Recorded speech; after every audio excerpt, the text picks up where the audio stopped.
What's up, guys? This is Mr. Second Password. Today we're going to look at the difference between property holding costs between a property you may own in the US versus Ecuador, and why Ecuador may have one of the cheapest holding costs for owning property in the whole world. How can I say it with such conviction? Because it's hard to beat zero.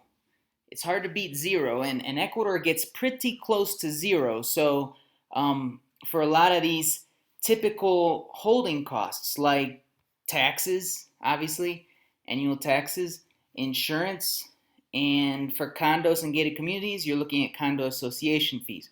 So let's take a look at some examples, some real life examples of mine uh, that I can share with you. For example, this house here I bought in Cleveland 2 years ago in 2018 for $15,000. Now I did put about $10,000 in renovations to it to make it more habitable.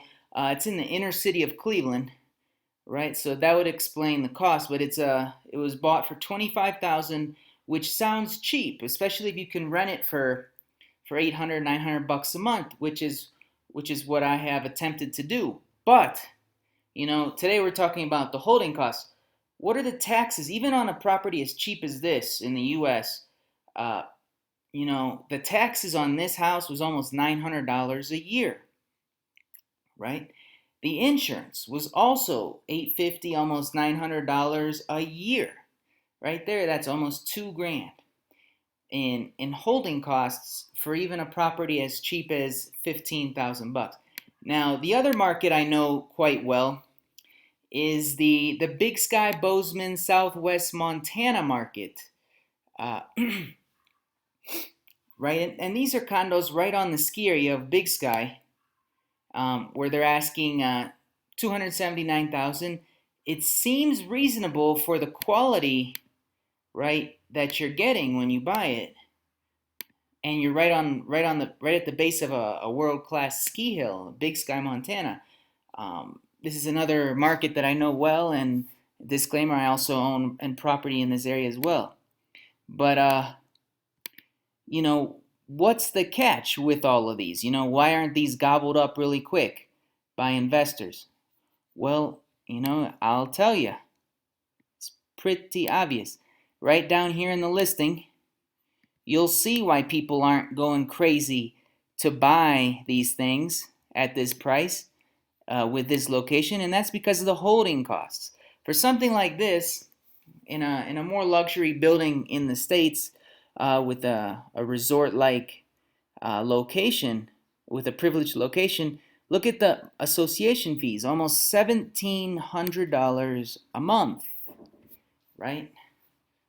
Plus, you have your taxes, which is about almost $1,200 a year, right? Just for that condo. And of course, you're going to have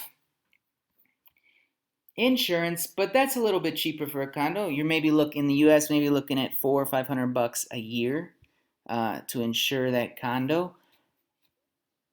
So let's compare that to a condo in a more upscale building with a good location in an area that I own in Guayaquil, Ecuador, near the airport.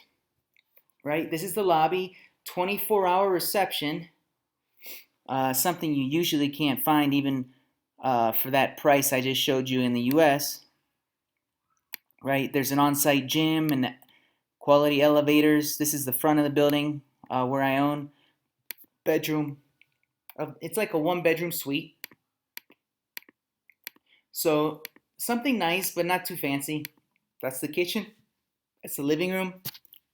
So pretty basic, but some might consider it upscale. And it's the market value for these is around 85,000 bucks to purchase outright.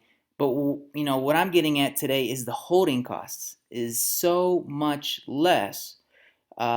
For this condo, I can only say what I pay, and it's about 82 bucks a year. That's it.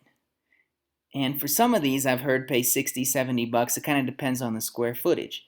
But it's way, like, over 10 times cheaper than a similar sized property in the States. What about the condo fee? Well, the association fee that I pay in a pool with 2 receptionists on duty at all times, you know, a legit, well cared for pool, recreational areas.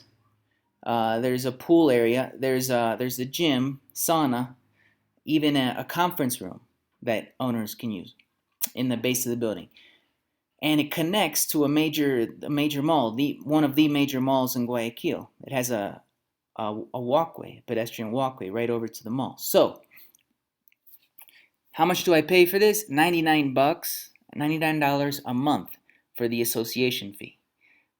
Way cheaper than what you can find for something similar stateside. Now the insurance.